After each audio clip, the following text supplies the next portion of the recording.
Hello ក៏ដូចជាសួស្តីអ្នកនរគ្នាអញ្ចឹងនៅក្នុងវីដេអូនេះខ្ញុំនឹងមកចែកម្លែកអ្នកនរគ្នាអំពីរបៀប add លេខទូរស័ព្ទចូលទៅកាន់ account Facebook របស់យើងអញ្ចឹងវាអត់មានបាក់ទេអញ្ចឹងអ្នកនរគ្នាគ្រាន់តែចូលមកកាន់ Facebook របស់យើងមកហើយយើងចូលមកកាន់ profile យើងបែបនេះមកហើយយើងយកត្រី3ខាងលើនេះបន្តមកទៀតយើងទៅរកពាក្យថា setting and privacy តោះមកយើងយកពាក្យថា setting អញ្ចឹងមកដល់កន្លែងនេះយើងយកឲ្យលើគេនេះយើងគ្រាន់តែប៉ះលើវាមួយទៅហ្នឹងហើយយើង scroll ទៅលើបន្តិចហើយយើងមករកពាក្យថា personal detail នេះកន្លែងនេះបន្តមកយើងយកខាងលើគេនេះកន្លែងគេដាក់ថា contact info អញ្ចឹងមកដល់កន្លែងនេះវានឹងបង្ហាញ Gmail ឬក៏លេខទូរស័ព្ទដែលយើងបានភ្ជាប់ជាមួយនឹង account Facebook ហ្នឹងប៉ុន្តែដោយសារតែកន្លែងនេះខ្ញុំអាចភ្ជាប់ជាមួយតែ Gmail ទេអញ្ចឹងវាបង្ហាញតែ Gmail ទេអញ្ចឹងបើសិនអ្នកនរគ្នាចង់ add ទូរស័ព្ទឬ add លេខទូរស័ព្ទឬក៏ add Gmail ថ្មីអ្នកនរគ្នាអាចយកខាងក្រោមនេះខ្សែពណ៌ខៀវនេះ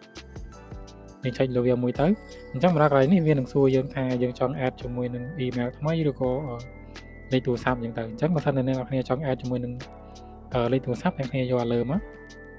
យើងប៉ះខាងលើនេះមួយអញ្ចឹងមកដល់កន្លែងនេះយើងធ្វើការបញ្ចូលលេខទូរស័ព្ទរបស់យើងមកហ្នឹងហើយអញ្ចឹងកន្លែងនេះអ្នកនរគ្នាអាចបញ្ចូលលេខទូរស័ព្ទរបស់អ្នកនរគ្នាមកអញ្ចឹងខ្ញុំសូមបញ្ចូលលេខទូរស័ព្ទរបស់ខ្ញុំបន្ទាប់ពីបញ្ចូលលេខទូរស័ព្ទហើយអ្នកនរគ្នាចុច next ខាងក្រោមនេះ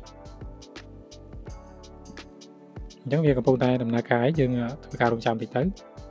អញ្ចឹងមកដល់កន្លែងនេះគេនឹងផ្ញើលេខកូដ6ខ្ទង់មកឲ្យយើងហើយនេះអញ្ចឹងយើងយកលេខកូដ6ខ្ទង់ហ្នឹងនឹងមកបំពេញកន្លែងនេះមកនេះយើងអាចផាសតែម្ដងមកដោយសារតែ iPhone គឺវានេះអញ្ចឹងវាអូតូអញ្ចឹងយើងហើយនេះយើងចុចខាងក្រោមអញ្ចឹងមកដល់កន្លែងនេះគឺអូខេហើយនេះវាដាក់ថា you add your number to the account អញ្ចឹងយើងន័យថាយើងដល់កន្លែងនេះគឺបានន័យថាយើងបាន add ដែលជោគជ័យហើយអញ្ចឹងអ្នកនរគ្នាអាចខ្វែងវិញបាននេះអញ្ចឹងយើងឃើញលេខទូរស័ព្ទជាប់នៅលើនេះហើយនេះអញ្ចឹងវាអត់មានអីទេសម្រាប់ការ add លេខទូរស័ព្ទចូលមកកាន់ account ហ្នឹងគឺមានតែប៉ុណ្្នឹងទេហ្នឹងហើយជួបគ្នានៅវីដេអូក្រោយបាយបាយ